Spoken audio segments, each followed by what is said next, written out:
Alright guys, hinga muna tayo saglit dahil ito na ata ang pinaka-hinihintay ninyong sandali. Ngayon, Grand Media Con. Siyempre sa loob ng 6 na libro, isa-isa nating nakilala ang mga karakter na nagpatawa, nagpaluha at nagpanimanage ang University Series. Tonight, simulan natin with the love story that started it all. The series that first opened the doors to the unforgettable world of the Univercada. The couple who made us believe that some love stories are simply timeless. Ngayon, handa na ba kayong makita muli ang architect at lawyer na nagpasimula ng lahat ng Rain in España? Ladies and gentlemen, let's make some noise for Cali Saluna Margallo and Kevin Barrero!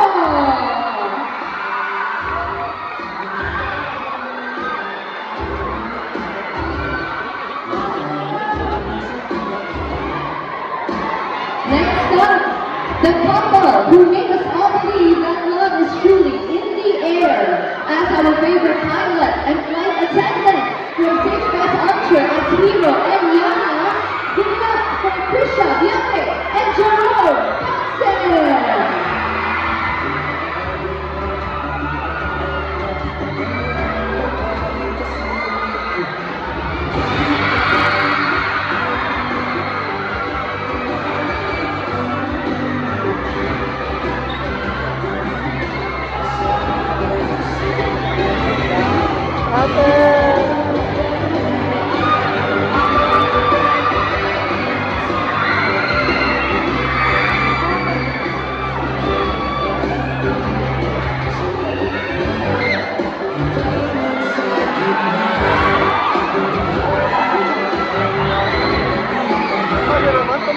The love story that proved opposites really do attract and gave us one of the most fun and unforgettable couples in the Univercada. Let's make some noise for the MVP of the court and the cheerleader who brought endless kilig and good vibes to every scene. Mula si Bidahan chasing in the wild. Please welcome Elise and Sally, Hyacinth Callado and Gab Laman.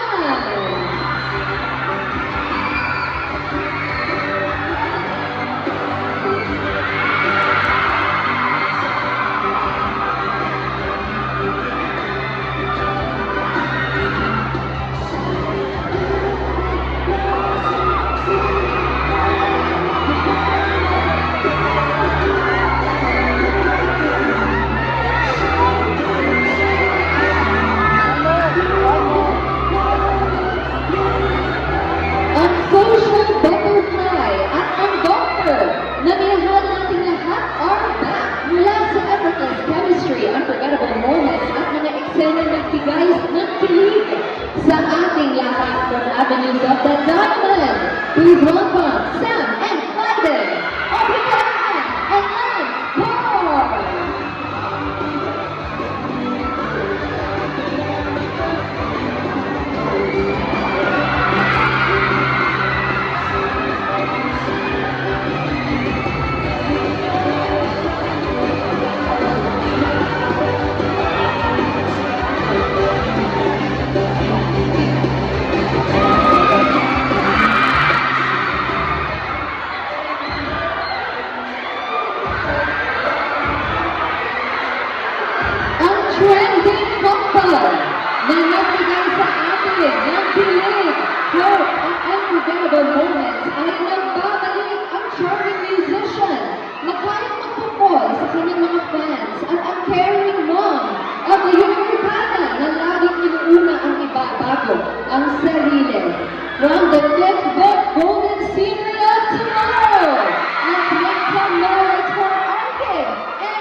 questions, at mga emosyong akala natin ay naiwan na sa kahapon.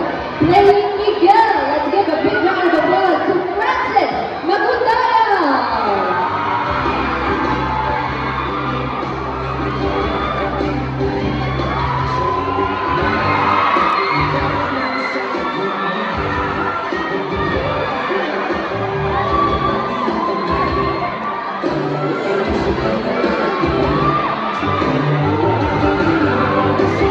And finally, the book that completes the university series, isang hopeless, romantic, na patuloy na naniniwala sa forever. At isang lalaking hindi naniniwala sa love. Pero paano kung ang taong nagpapagalit sa'yo ay siya rin tao hindi naniniwala na kaya pa niya ang magmahal? Playing the charming prosecutor who's about to discover that maybe love is worth taking a chance on. As the Andre Kyle Sean Lopez. Let's make some noise for Jairus Aquino.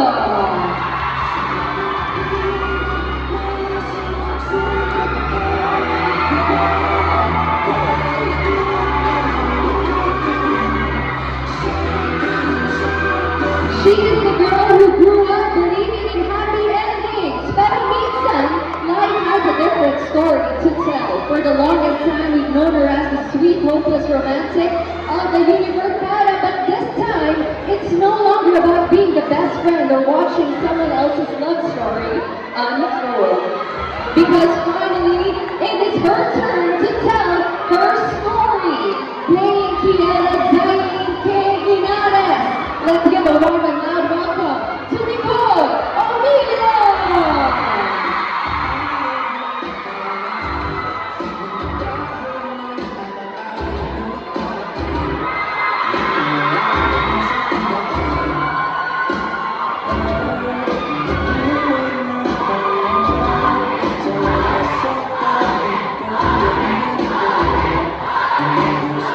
Viva, viva Canada! From the rain in España to our yesterday's escape, let's give it up for the whole Univercada!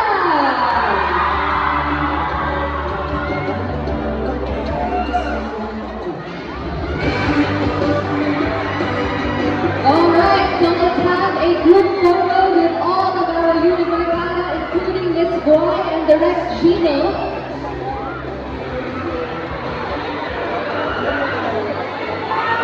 At syempre pagkatapos nito, we have a few more activities before the end of the show.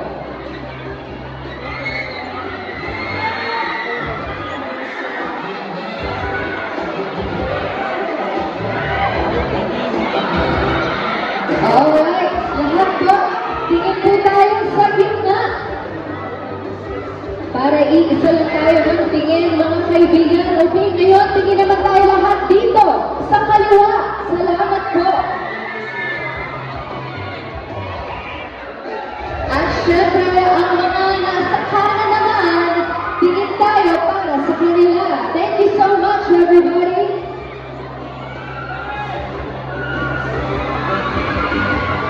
Alright, for the rest of the Univercada, except Jairus and Nicole, you may now take your seats. Dahil meron pa tayong isang special na moment that we will be sharing with everybody. Of course, we have to seal the deal. Every time we have one of these introductions to the story, we have to reveal the poster. Okay, series, and please maintain a light and respectful atmosphere. I know you know that already, but we will say it anyway. Okay, so we do have a list of our friends from the media na magtatanong. Of course, now is your chance to pick the brain of our creator, our director, and our cast. Alright, simulan po natin. Ang unang batch consists of Richard Paglicawan, Dolly Ancarbacal, Von Beliario, and Neil Ramos. For now, we have Richard Paglicawan from Lionheart TV.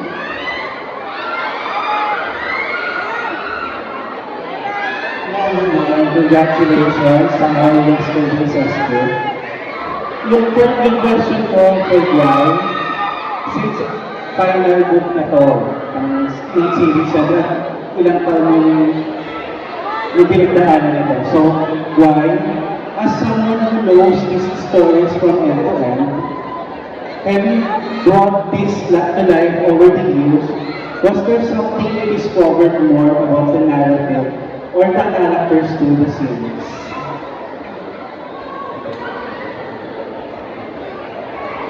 Ayun. Hello po. So, hello. So, na-discover ko na possible pala na makwento yung story through a short form, which is an adaptation. And then to tell the POV of a character through a dialogue alone.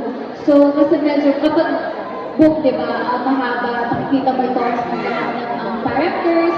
So, doon sobrang makikilala mo sila. Pero, na-discover ko na through this adaptation, na kaya pala nila through their body language, through their delivery of their lines, na kaya pala nilang ilabas yung personality ng mga characters nila through that alone. Na hindi nila kailangan na i-voice out lahat ng naiisip nila just for the audience to know the character. Ang syempre na way is kanya to our yesterday sa script. Which characters did you relate to the most before and who do you relate to more now?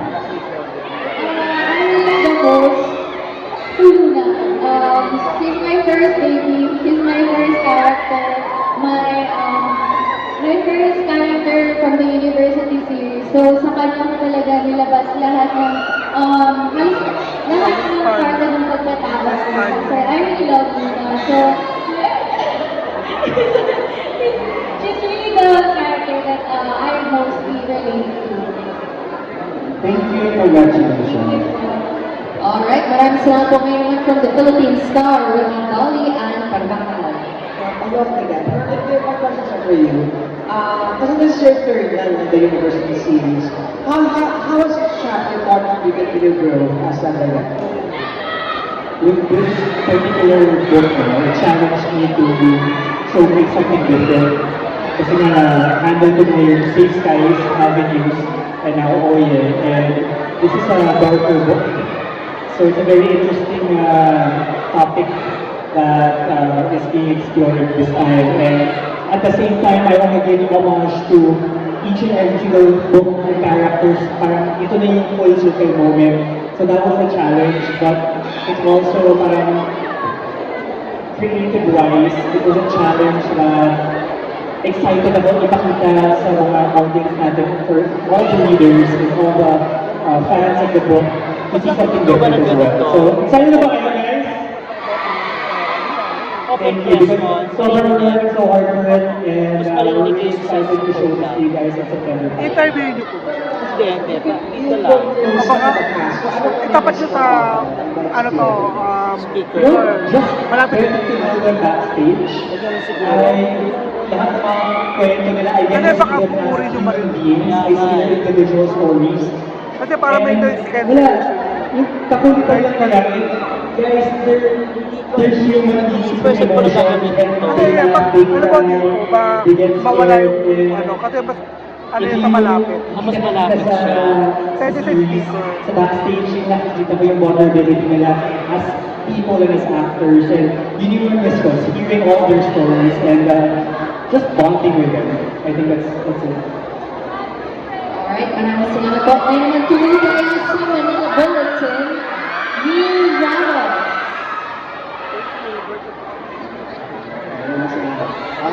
My question is really going Ma'am said, gumaka ko sa inyo. How does it feel po na kayo, ang pang pinali, kayo magsasara ng ating napakagandang university series? Honestly, at first I don't feel any pressure, but now, stepping into the stage right now, mas lahat naman ko yung pressure, and I guess we will be able to use that pressure to give these people, these leaders, a very, very good book, a very good series to close, and we're just really happy na, you know, nandito kami ngayon doing this last final book, which is the very, for us, heaviest book, yung mas maraming elements na libro, very grounded na libro.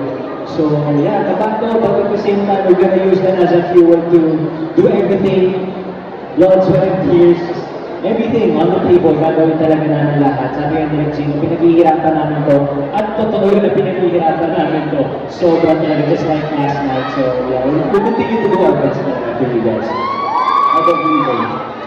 Ayun po, nakakatawa na we've been doing it now for a few years now. And, but it's an honor to be able to do this. And to tell Kira's and Sean's story is a blessing.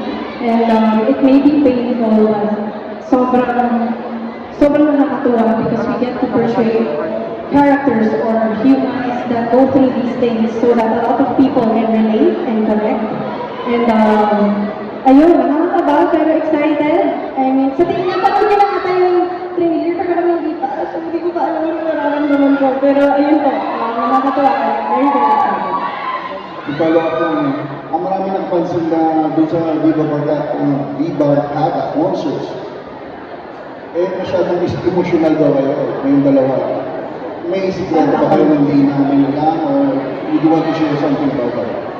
Maybe we're just really overwhelmed with the love and support that we're getting from everybody. Especially, we're the last book eh. We've waited for this for almost 3 years. No, we supported the book before us. We supported our friends, our family right here. So, nakita namin yung pagmamahal din nila dun sa mga kaibigan namin na nauna. And you know, experience it firsthand at this very moment and even sa Viva Barkada concert. This is, our heart is really full at that time talaga na sobrang happy kami. Kasi we never imagined na maraming din namin yung naramdaman nila. And I hope it will continue to the end of the book and everything after the book. Siguro sa akin po, it was a little bit different. The Viva Barkada concert happened on my birthday, August 15. And it was such a special day. And to perform in Araneta was also one of my dreams. And I was able to do it. And also, first time po namin ni Jaina mag-perform or makita on stage or together. Kasi sa lahat ng series, lagi po kami nagpakapas dahil lang never po kami nagtatagpo. So, when we were in that moment, I think sobrang naramdaman ko si Sean and Kira. And that dance, I think yung mga readers, aware naman kayo sa sayo na yun, di ba? And I think it wasn't just me who got emotional, but sobra lang po nagdaganda. And that day was very, very special for me. Ayun po. Okay, good luck to you. Thank you. Thank you so much. Maraming salamat po. Ngayon naman from Manila Standard, Jasper Valdez. My question is for Ayas and Edna. Looking back at your time as Edison sa beginning, chasing the world, ano ang pinaka-miss nyo about working with each other?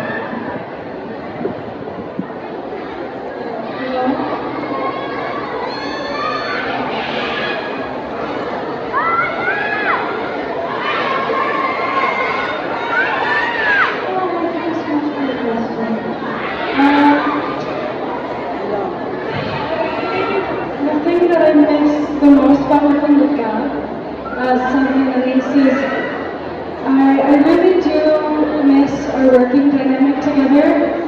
It's something that I appreciate about both of us a lot. We've always made sure to be on the same page since day one. Make sure that our communication is on point and that, you know, like whatever challenges that may come in our way, we know that we are a good team and that we can work well together to figure things out. I love working with Gab, and yeah, I definitely do miss him. Hello everyone.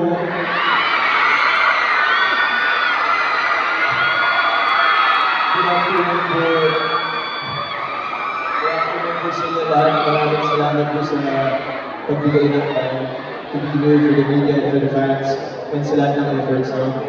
And for the question, siguro pinaka-namiss ko working with Aya is, you know, just seeing her almost every day because we used to work together every other day. Ngayon, we barely see each other na. Pero yung dynamics and the chemistry, especially yung nagsistart pa rin yung LG na story ng Bidigawan, yung nag-effort pa rin, diba? So Yun yung pinaka-miss ko na guys. Maybe. Since Chasing in the Wild ended, paano nyo patuloy na sinusuportahan yung isa't isa at ang ibang members ng Univercada as the franchise move towards its final installment? We just support each other, just being there for each other, and then syempre, every book, we wanted to, you know, to give the spotlight to everyone. And pag kailangan nila ng tulong or kailangan nila ng kausap, nandito lang kami to support each other. And yun yung na-appreciate ko sa Univercada is, you know, we bonded like a family. Yeah, one thing that I loved ever since the first, I mean, at least the first book that I was present in, which was Safe Skies, was that nothing ever felt like a competition between anyone. Everyone is genuinely so supportive with each other and is such a family. And that's something that I really appreciate. Whatever, even the smallest thing you can just ask, everyone's here for each other.